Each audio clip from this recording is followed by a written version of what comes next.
las fuentes son aquello lo que nos da pie a pensar que determinadas cosas han sucedido de una forma, de una u otra forma. Lo que pasa es que es un poquito más complicado, porque las fuentes son también cuestionables. Es decir, no podemos guiarnos absolutamente por todo lo que nos dicen. Hay muchos casos de fuentes que consideramos primarias y nos estamos adelantando un poco a la hora de explicar. Yo creo que vamos a retroceder un paso y vamos a explicar primero lo que son las fuentes. Se entiende por fuente, y ahora hablamos de lo que significa eso se entiende por fuente todo aquello que nos ofrece algún tipo de información respecto al pasado. Entonces las clasificamos en fuentes primarias y fuentes secundarias. Llamamos primarias a aquellas que proceden, que es lo que decía antes que me estaba adelantando, proceden de autores clásicos o de gente que ha tenido algo que ver con determinado acontecimiento. Mientras que las fuentes, dicho así, ahora entraremos más en las fuentes primarias, pero dicho así mal y pronto, las secundarias son los trabajos actuales o relativamente recientes que han hecho otros investigadores para llegar a determinadas conclusiones, que nos sirven de base pues, para poder seguir avanzando en su conocimiento, para cuestionarlos, para rechazarlos, para aceptarlos, para lo que sea.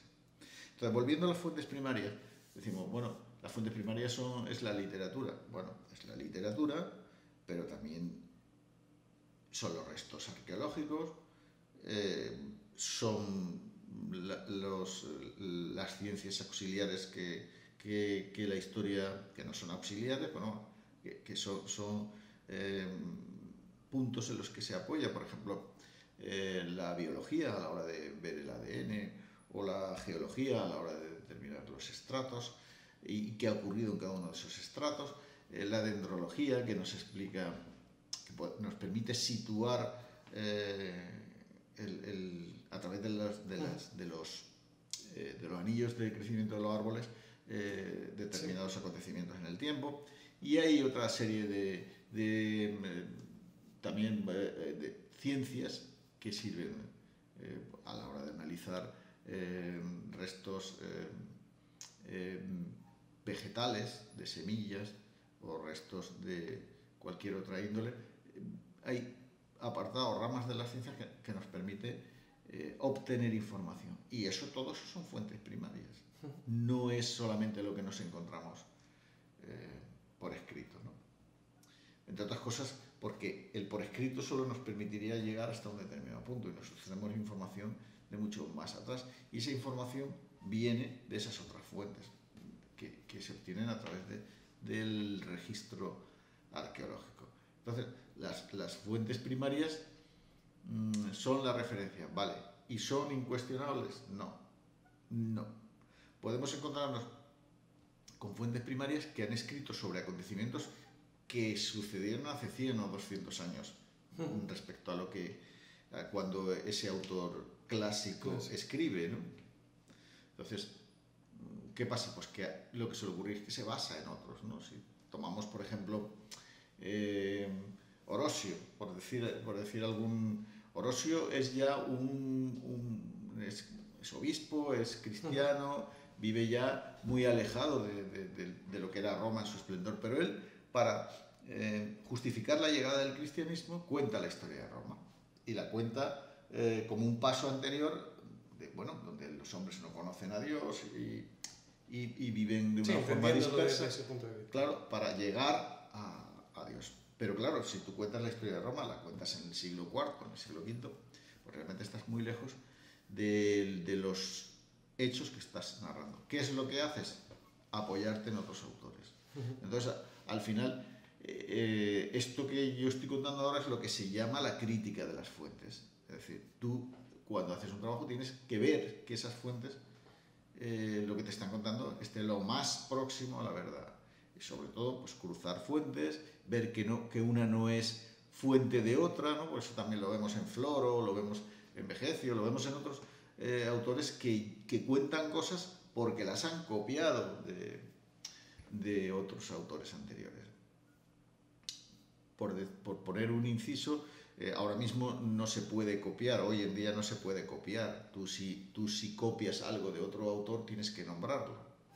Tienes que, ya explicaremos cómo funciona lo de la bibliografía y todo eso, pero tú tienes que nombrarlo, tú no puedes escribir, eso es lo que se llama el plagio, ¿vale? Pero eso en época romana no existe. Tú copias sin ningún problema lo que haga falta, copias entero y lo copias igual, ¿no? Entonces, hay muchas cosas que vienen de unos autores a otros, ¿no? Y la historia, con pequeñas matizaciones, vienen a ser muy, muy similares. Entonces, ¿qué significa eso? Pues que es obligatorio hacer una crítica de las fuentes y ver si realmente tienen la relevancia que deben de tener para el acontecimiento que estamos intentando analizar. Y si cualquiera de esas cosas se puede corroborar, pues muchísimo mejor. Es decir, cuando se describe Aníbal, las fuentes romanas son nuestra principal fuente de información, porque no nos ha llegado prácticamente nada de los perdedores, aquello de siempre. Ese punto me parece muy interesante, ¿no? Cartago no nos lega documentos escritos explicando su posición en las guerras púnicas, ¿no? Los documentos que tenemos son los que nos vienen dados por los autores clásicos romanos. Claro, ahí, bueno, por poner el ejemplo que estamos por seguir con este ejemplo, ¿qué pasa cómo ve Roma a Cartago? Pues Roma lo ve como un enemigo muy, muy poderoso. Como el gran enemigo. Claro, es su gran enemigo, pero no me refiero a eso, sino que cuando lees alguna de las guerras púnicas, ves que realmente ellos ven a Cartago como un enemigo poderoso en la primera guerra púnica, pero siguen viéndolo en la segunda e incluso en la tercera. Y ya lo que estás viendo, cuando lees esto, empiezas a entender que, bueno, que ellos están exagerando. Roma ya está exagerando. ¿Por qué? Pues porque me he enfrentado a un enemigo muy poderoso y lo he vencido. Es el relato si es un enemigo débil, no tiene mucho mérito. Entonces, todas esas cosas hay que tenerlas en cuenta. Y lo que se hace es, en la medida de lo posible, intentar corroborar. Es decir, si sabemos cuál es la ruta que siguió Aníbal cuando cruzó hasta Italia, o si sabemos los tratados que tenían firmados entre unos y otros. Por ejemplo, el tema de los tratados, ya que lo decimos, ellos cuando Aníbal somete, estoy entrando un poco en un ejemplo. Sí, me parece muy... Cuando Aníbal somete a Sagunto a Cerco, Sagunto, como ciudad que se había declarado ciudad aliada de Roma, pide ayuda. Y los romanos le dicen al Senado de Cartago que levante el cerco, que le diga a Aníbal que levante el cerco. ¿Y por qué lo hace? Porque ellos dicen que están invocando el tratado que decía que del Ebro, que es lo que dice el tratado, del Ebro hacia arriba, hacia Francia, es romano, y del Ebro hacia abajo es cartaginés, pero es que Sagunto está mucho más abajo. Entonces, ahí vemos que se dan ese tipo de contradicciones. Es decir, ¿qué pasa? Que el tratado está mal hecho, que los romanos no sabían, que eso, cuando hablamos de la crítica de las fuentes, pues este sería un ejemplo muy típico, muy estándar. Es decir, ¿qué está pasando? Roma al final le da igual o no sabe exactamente. Evidentemente, la geografía de Hispania no se conoce. Entonces se puede decir una cosa o la otra, pero está escrito en un tratado, ¿no? Que efectivamente existe. Entonces, bueno, por terminar con Aníbal se niega a aceptar que Roma le ordene y hace un llano con Sagunto, es decir, mata a todas las personas que vienen. Pero no era esa la cuestión, sino las fuentes. Es decir, a la hora de analizar ese acontecimiento en concreto, tenemos que acudir a las fuentes romanas, al tratado que firmaron con los cartagineses, al registro arqueológico, si lo hubiera, de la ciudad de Sagunto y componer todo eso, con todo eso, componer un relato lo más coherente posible. Correcto. Por eso hablaba de eso, de la crítica, y que está muy bien utilizar las fuentes primarias, pero tenemos que ser cuidadosos. También antes hablábamos del anticuario y del arqueólogo. Si yo llego y abro un agujero en el suelo y me encuentro una estatua y la saco, pues bueno, tendré una estatua. La podré poner en un museo o en el salón de mi casa, pero realmente al arqueólogo no le interesa la estatua. Hablo entre comillas, no le interesa la estatua, le interesa dónde estaba, a qué altura estaba, en qué estrato, cómo estaba situada. O sea, el registro tiene que ser muchísimo más completo. Por eso hablamos de la diferencia entre el arqueólogo y el anticuario, el buscador de tesoros. Entonces, al arqueólogo los tesoros van a los museos, ¿no? Lo que interesa saber es, por poner otro ejemplo, cuando aparece lo que se llama un tesorillo, ¿no? Lo que se llama un tesoro pequeño que encontramos en determinado momento se han encontrado, pues se han abierto una zanja o en fin, haciendo cualquier otro trabajo. ¿Qué es lo que nos está indicando? Aparte de decirnos que ahí hay una serie de monedas pues nos está hablando de un periodo convulso. Es decir, la gente esconde el dinero cuando el momento es convulso. Luego nos permite o nos ayuda a intentar situar cuándo se enterró ese tesorillo y por qué. Que junto con otras informaciones que vienen de otros lados, de otras excavaciones, de cualquier otro momento, pues se van uniendo para construir un solo relato. No sé, cuando empezamos a excavar una ciudad y te encuentras una capa de cenizas, quiere decir que en ese momento esa ciudad fue arrasada. O hubo un incendio. Pero normalmente el incendio suele estar mucho más limitado. Tú ves el estado en que se encuentra, la destrucción que provoca en ese estrato y se suele asociar con ese tipo de... Porque realmente cuando hay una situación generalizada, no es algo puntual, pues se asocia a algún tipo de catástrofe, ¿no? Destrucción. Entonces, bueno, los estratos nos están dando información también porque podemos situarnos a partir de los restos que vamos encontrando, lo que se llama el concepto del fósil director, ¿no? Es decir, es el que nos permite, sin necesidad de una datación, situar ese estrato en el tiempo. ¿Y qué es un fósil director? Pues es un artefacto, es algo que encontramos, que ya hemos encontrado en otro sitio antes, que hemos datado por el método que sea, carbono 14 o termoluminiscencia o cualquier otro sistema, y si encontramos otro artefacto igual en otro sitio, ya nos permite, oye, luego no tiene por qué ser exacto, porque aquí las horquillas, cuanto más te vas hacia atrás, más amplias son, pero ya te está dando una orientación. Y está enlazando datos. Esos son fuentes primarias. Todo eso son fuentes primarias. Todo lo que nos permita establecer relaciones temporales entre una cosa y otra. Las fuentes secundarias, pues es todo lo que hacemos desde ese historicismo del que hablábamos antes, del siglo XIX, pues lo que hacemos es investigar.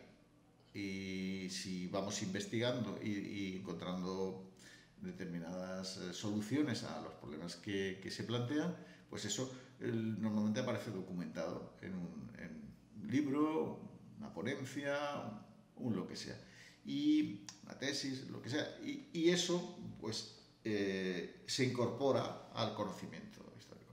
¿Quiere decir que eso ya es fijo? No. La historia la reescribimos en cada, no voy a decir en cada generación, pero casi, ¿no? Porque hay cuestiones, pues eso, de medios. Simplemente ahora mismo contamos con unos medios que no se contaban hace 50 años. Entonces hay cosas que hace 50 años no podían llegar más lejos y hoy sí. Hablo, por ejemplo, del análisis genético, ¿no? O sea, podemos saber por el ADN de los huesos, podemos saber muchas cosas que antes no se podían saber porque no existía esa herramienta. Y dentro de 50 años habrá otra serie de herramientas que permitan llegar un poco más lejos en cada acontecimiento que se ha narrado. Y se constata que fue así o no. Es decir, aquí lo que hay que entender es que la historia no es una foto fija. No es una foto fija, sino que se está constantemente actualizando. A la vista de nuevos hallazgos, de nuevas excavaciones, de nuevos métodos de análisis y estudio. Y todo eso se va creando ese corpus de información a través de esas fuentes primarias, secundarias, arqueológicas, lapidarias, de cualquier tipo, que nos va dando una serie de datos que quedan ahí almacenados para que los siguientes investigadores de estas generaciones, de las que vayan viniendo, pues puedan llegar a entender mejor todo lo que es el conocimiento histórico. Esto es un poco lo que son las fuentes y su importancia, y también la importancia de la crítica, de la crítica a esas fuentes, porque bueno, eso forma parte del trabajo del historiador, del arqueólogo, en fin, del que se encuentra con estas cosas, por un lado para corroborar la información y por otro lado para poder seguir avanzando. De todos modos, con respecto a la realidad de todos esos acontecimientos, es decir, tendríamos pilares los que nosotros ya podemos decir, bueno, desde aquí sí se puede construir, pero desde otros no. Es decir, hay algunos conocimientos reales que podamos tener en los que por lo menos, digamos, bueno, tenemos esa certeza de que esto sí es. Ejemplo, las herramientas que se utilizaban de cobre o no de cobre o de hierro, ese paso de bueno, al final restos de fuentes primarias que te dan a guiarte en ello, o todo es un mar de dudas. Todo es un laberinto, ¿no? Todo un laberinto. Un laberinto. Nosotros estamos dentro de ese laberinto.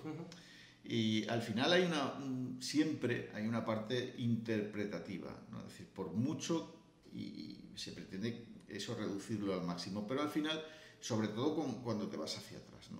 Es decir, si hablamos de la prehistoria, al final, sí, tú cuentas con una serie de registros fósiles, de huesos, de herramientas, de útiles, de estratos. Bueno, la geología es la que ha echado una mano en este tema a la prehistoria, en general, a la historia, ¿no? Pero sobre todo a la prehistoria, porque es la técnica de los estratos, de la estratigrafía, viene de la geología, aplicada en el caso de la geología para unas cosas, en el caso de la historia para otro. Pero con esos datos tienes que construir un relato de hace 400.000 años, o 200.000 años, o 50.000 años. Realmente las horquillas en las que te estás moviendo por los métodos de datación ya son amplias. Pero luego tampoco tienes una imagen completa. Pongamos, por ejemplo, en la prehistoria tenemos una serie de pasos evolutivos en el hombre, ¿no? Sí, hablamos de esa evolución que nos lleva al Homo sapiens, ¿no? Pero bueno, no hace tanto que en Burgos se iniciaron las excavaciones y ahí aparece un hombre diferente al que hay que encajar en ese, hay que reescribir parte del relato, el Homo antecesor, ¿no? Hay que encajarlo en el periodo en el que se data, porque hasta entonces no existía. Entonces, el relato se está reescribiendo, insisto, lo que decía antes, constantemente. Porque mañana podemos encontrarnos con otro tipo de excavación que encuentre alguna otra evidencia. ¿Cómo se llega, que es de lo que aquí estamos tratando, cómo se llega a aceptar que eso es así? Es decir, ¿cómo se llega, en el caso de que estamos poniendo, el que nos coge más cerca, el de Burgos, el de Atapuerca, el del Homo antecesor, para que la comunidad científica acepte un nuevo nombre, es decir, lo del Homo antecesor, y un nuevo escalón o eslabón o como quieras llamarlo, eso tiene que estar muy documentado, muy estudiado y muy probado, porque de lo contrario no se acepta, se deja en espera hasta que haya evidencias. Solo en el caso de que las evidencias sean irrefutables dentro de lo que estamos diciendo, se acepta incorporar a ese relato de la prehistoria al Homo antecesor. Y me vale para el Cro-Magnon, me vale para el Neandertal, me vale para poner otro ejemplo. Durante muchos años ya más o menos se ha superado el debate. Por eso digo que siempre estamos avanzando. Sí. Ya se ha superado el debate. Y se ha superado el debate precisamente por lo que hablaba antes de la biología del ADN. Pero durante muchos años antes del ADN se ha discutido y ha habido historiadores que estaban en un lado u otro de la discusión siguiente. El Homo sapiens se ha mezclado con el Neandertal. Con el Homo neanderthalensis. Entonces, eso era objeto de debate y discusión, ¿no? Hay gente que pensaba que sí, construyendo, metido en un camino de ese laberinto, y hay gente que pensaba que no, metido en otro camino del laberinto. El ADN ha resuelto la cuestión y sabemos hoy que sí, que tenemos una parte de Neandertal, ¿no? Que no son especies separadas completamente, sino que en un momento dado, puntual o no puntualmente, se mezclan. Pero eso, hasta que no hay una prueba irrefutable, el ADN no se cierra, sino queda, bueno, cada uno se posiciona y tiene sus argumentos dentro de las diferentes opiniones y opciones que hay. Y eso es algo abierto, constante y que siempre va a ocurrir. Vuelvo a insistir, ¿cuál es el método para evitar eso? Pues de lo que vamos a hablar ahora, del método. Vamos a cortar, que está siendo muy largo.